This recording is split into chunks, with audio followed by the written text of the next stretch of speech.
Hey, what's up, lightboltjoe here. Today we're going to discuss the 2023 book Stranger Things Flight of Icarus by Caitlin Schneiderhan. 272 pages long. Very quick, very tragic, but very fun to see more backstory of Eddie Munson, who we all know and love, introduced in season 4 of Stranger Things, which takes place in 86, spring of 86. So this starts out in 84, spring of 84, and then it ends the last day of school, basically, of 84, right before summer starts. I have a lot of problems with the book from a continuity and editing standpoint that has not to do with the story. The story itself is great. Now, Caitlin is one of the writers on Stranger Things. So I have expectations. When you're a writer on a project and you're then writing a book based on a character from the project, you should know the material that you're writing since you're one of the writers on the show that the book is based on. Okay, there's a part at the end of this book where Eddie meets, this is only one of my concerns. We're going to go through some stuff. There's a part at the end of the book, Eddie meets Will and Jonathan Byers at a record store in town. And we know that the book ends the last day of school in 84. Okay, so in the record store, there's these two jocks come in, and they're baseball players, and they are, making fun of Will and calling him Zombie Boy this and Zombie Boy that. Jonathan's buying a record at the back of the store, then comes back out, and then Will and Eddie have a conversation about Zombie Boy and how it's a kick-ass name and it's very metal and stuff like that, right? And then they talk about D&D, and then Jonathan kind of whisks him away, right? No. Because in season 2, which takes place October of 84, I'm going to roll my sleeves up because we're getting heated. Season 2 takes place October of 84, right? We know that specifically because at the beginning of 84, they talk about, Will's approaching the 1 year mark. It's creating PTSD and all these things, right? They have Halloween 84. We talked about how I love that particular moment in Stranger Things history because there's 3 different viewpoints we get of that particular project, of that particular scene on the cul-de-sac. Max's perspective, you get Troy's perspective, you get Will's perspective. It's wonderful having the different perspectives of the same scene, right? We know that is October 31st, 84. Right before then, October of 84, Jonathan is in Will's room and they're discussing something, and he sees one of Will's drawings of a zombie boy, and then he's like, oh, is this one of the characters, for D&D? And he's like, no. And then he's like, well, who's Zombie Boy? And then Will just looks at him, and then Jonathan's like, you don't let them get to you. That conversation happens in 84. That's the first time Jonathan is told that Will is referenced as Zombie Boy to his classmates in that conversation in October of 84. So how is it that Jonathan Byers happens to be there when Will and Eddie are having a conversation about the name Zombie Boy, June of 84? No. I've had a problem with these Stranger Things book in regards to the timelines. And Lucas on the Line timeline, the 2-week difference, I put aside in regards to it could just be the camcorder being off. That's easily explained. Totally fine. There was the problems with Suspicious Minds being 2 years off. There was problems with something else. I don't remember what the other thing was. But this is another timeline problem. Where the hell are the continuity people overseeing these things? There's the writer of the show, one of the writers of the show, writes a book based on Eddie Munson, beloved character of season 4 of the show. And the conversation of Zombie Boy comes into effect June of 84. And yet it's revealed in October of 84 in the show that that's the first time that Jonathan hears it. How do you miss this? I don't get it.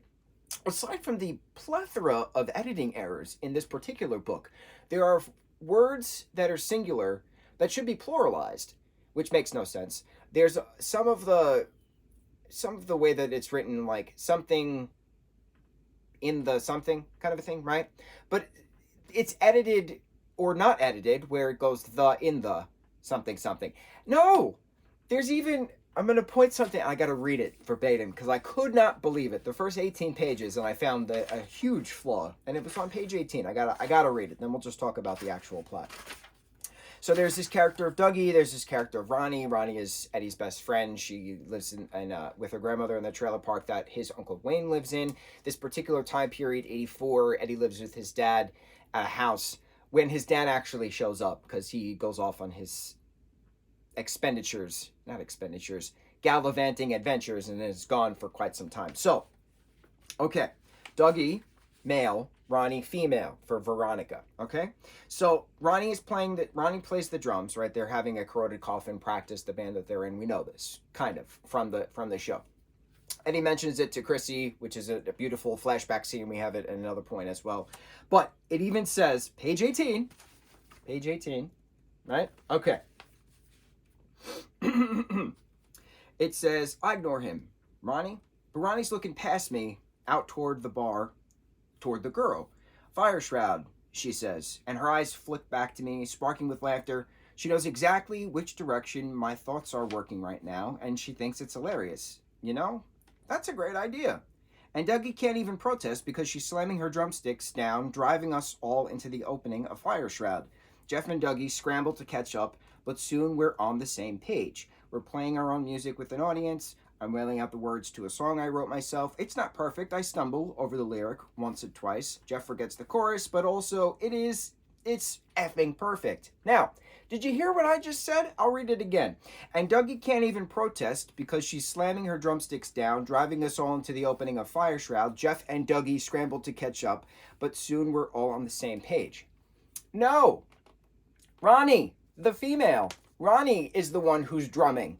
It should say, and Ronnie can't even protest because she's slamming her drumsticks down, driving us all into the opening of Fire Shroud. Jeff and Dougie scrambled to catch up, but soon we're all on the same page. How in the hell did this glaring error, and Dougie can't even protest because she's slamming her drumstick? No. And Ronnie, it should say, and Ronnie. I'm flabbergasted with the incompetence of individuals. What is this? Random House? Where do I apply to be a proofreader? Where do I apply to be an editor? Because this is unacceptable. How do you go through so many rounds of editing and proofreading and test audience that no one picks up on this? How? That is a glaring error when you're referencing a different character in the same moment, and then the character that you misrepresent is referenced 2 lines later. It's lazy. It's unfathomable. It's disturbingly disgraceful to the material. You have this massively wonderful franchise, and the books that I think it's all from Random House. I think they're all from Random House. They all are from Random House. Who is in charge at Random House overseeing the Stranger Things novels? Because you need to be removed, my good person. I'm just going to say, they need to be removed. We're going to keep it gender neutral. They need to be removed because it does not make sense how you're allowing these writers, who, whether they have any correlation to the actual show itself, regardless, you're editing a book. You have proofreaders to the book after the author writes it, gives it to you. This is what you're contractually going to be doing. And there's such glaring errors in regards to editing, in regards to characters. How did this get past? 18 pages in, and I said, oh, we're in for a ride. Thankfully, the story is a great story. It's an unfortunately tragic story that takes place in '84 with Eddie and his father and his uncle and stuff, right? And his band. Tragic. But I can't fathom, and I need someone to explain it to me like I'm a 5-year-old. How is this allowed? How is this allowed? Is it just assuming that the audience is too dumb to put the pieces together? 18 pages in and I saw it, and I knew that there'd be problems moving forward, and there were problems moving forward, specifically with editing. I don't get it. And putting the author on blast, you write for the show. How did you miss a multiple-month gap between Zombie Boy Conversation in a record store and Zombie Boy Conversation on Will's bed in October of '84? It's lazy. It's incompetence. I am tired of lazy, incompetent, asinine individuals being allowed to do these things, being allowed to have things published, being allowed to shout from the rooftops. I don't get it. I don't understand it, and I need someone to explain it to me like I'm 5 years old, please and thank you, why this is allowed. This is an incredible franchise. I love this franchise. I'm tattooed from this franchise. I have I have Steve's hair tattooed on my arm from this franchise from many years ago. I don't understand why this is allowed to be and why it's allowed to continue. Because it's not just one or two times I've noticed this within the 7 Stranger Things books we've been reading since the beginning of January. This has been happening in, I'm going to say, four of the seven I found problems that were not needed. It's just people not doing their job. I don't get it.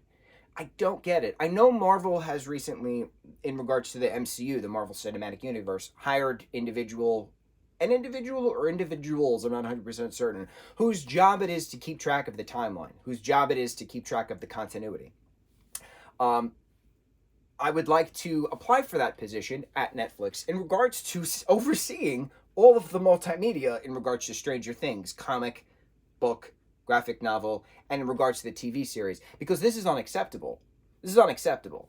There's no reason that all of these glaring errors within timelines and within story have been about. And of course, people would say, oh, you're getting too worked up about this. It's not a matter of getting worked up about this. It's not a matter of that I am a fan of the franchise. It's a matter of principle. You're not giving 100% to the product you're selling. You're giving 80% of the product you're selling. Sometimes for some of these books, you're giving 2% of the product you're giving. If you want me to continue to spend the money on your product, you got to give me a damn good product and reason to come back for the product. It does not make sense on this continuity aspect why there's so many glaring errors in regards to the books that were released. And I cannot fathom how the author of this book is a writer on the show and did such a terrible job with the continuity. How? I would like your job. Where do I apply for that job? It's frustrating. I don't know how else to explain it. And it's unfortunate because I look forward to reading these books. I look forward to reading the comics. I look forward to watching the show. I look forward to discussing, all the tidbits and the Easter eggs and the what do you think theories with fans. It's unfortunate that yet another property, and I talked about this with Marvel, I've talked about this with Goosebumps, it's unfortunate that yet another property is showing this kind of error. And where do you blame the faults? Do you blame it on the author? In this particular case, yes, I can blame it on the author. But then and also, you have to blame it on the ones proofing it. You have to blame the ones editing it. You have to blame the ones publishing it. Why is Random House doing such a terrible job with these Stranger Things books? I don't understand. Don't understand. I want answers. Explain it to me.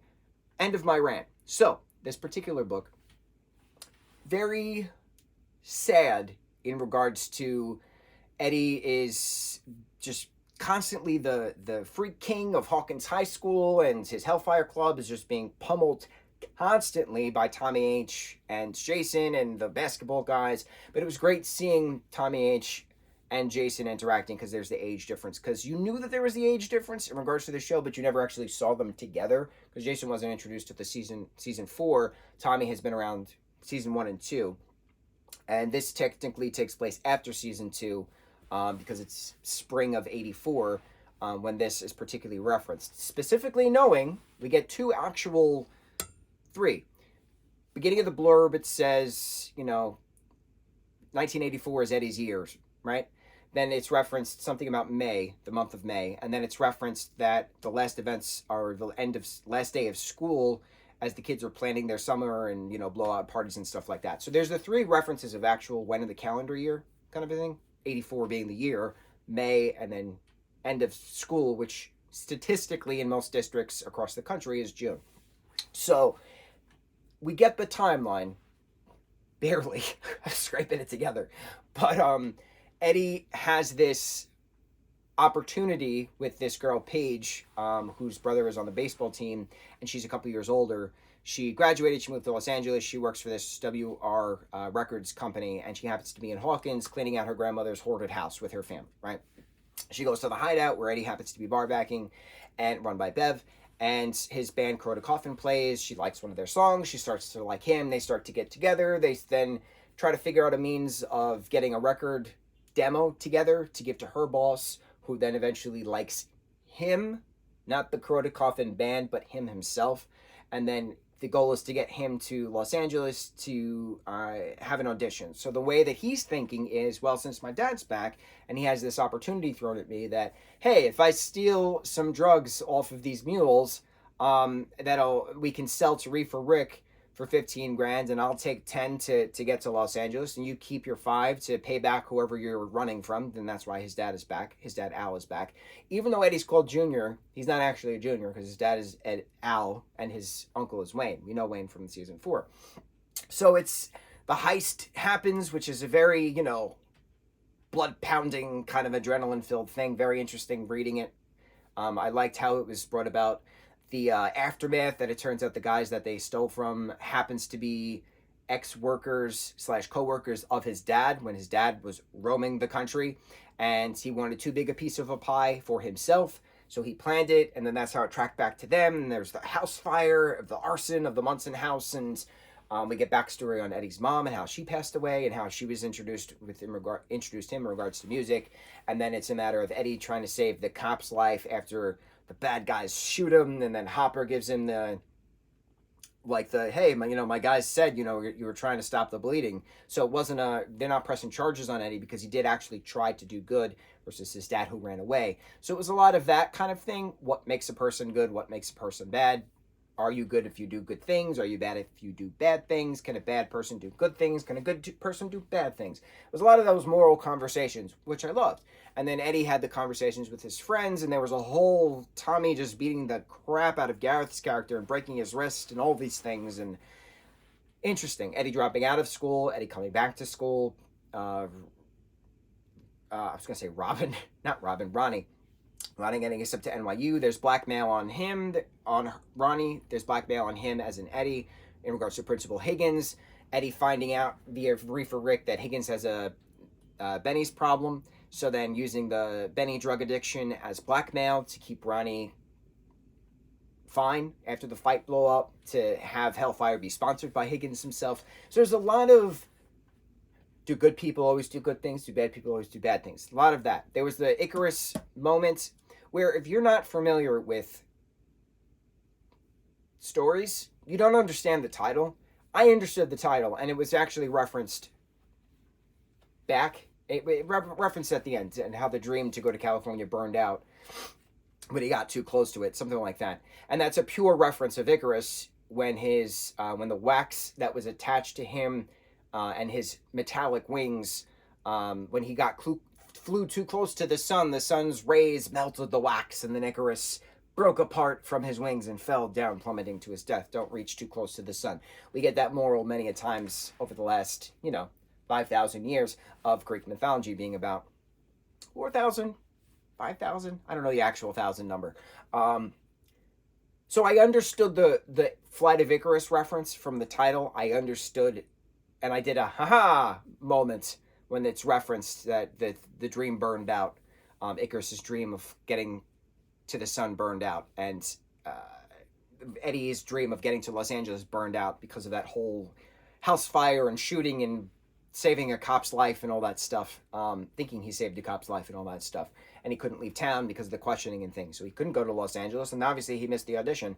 But Paige is the one who actually bailed him out of jail to then go live in Wayne's trailer before he then, gets resubmission forms and blackmails Higgins to then sponsor Hellfire come the September 1984 school year. So it's interesting. It's just interesting because this is a 2 years prior, and Eddie then therefore technically is 20 years old, a senior in high school by the time we meet him in 86. When he's 18 years old, senior in high school, 84, drops out, resubmits, so therefore he's a senior again from 84 to 85, and then obviously doesn't graduate again at 19, and then becomes 85 school year to 86, which is obviously he has to be 20 at that point if he's a third-time senior at that point. Spring of 86 when our season 4 takes place. So the story I have no problem with. It was very tragic, very heartbreaking at certain points. I understood the pain Eddie was going through. Are you a freak when people call you a freak? Or are you just those kind of like inner turmoils? I got it. It was heartbreaking having flashbacks to him and Chrissy, you know, at the middle school talent show, which is sort of referenced in season 4. Like a lot of that stuff was great to see, um, but then the problems that I've already discussed just kept being at the forefront of my brain, and this is why we shouted and my sleeves were rolled up, and I don't know how else to explain it. Unfortunate, unfortunate. A great story, a heartbreaking story, but very unfortunate with the lack of logic it takes to put a story together on a project you already work on. I don't know how else to say it. We read it. Thus completes our 7 Stranger Things books that Santa Claus gave me for Christmas. I finally finished them all. We're gonna read a book a friend of mine gave me for my birthday. We'll see if I like it because I've never had an interest in reading it. So we'll see if I like it. And then we're gonna jump into our Rick Riordan / Rick Riordan Presents book marathon, which in theory should take us to the end of the year because I haven't read one of those in quite some time. Yeah, we'll see what happens next. On to the next review. Mahalo.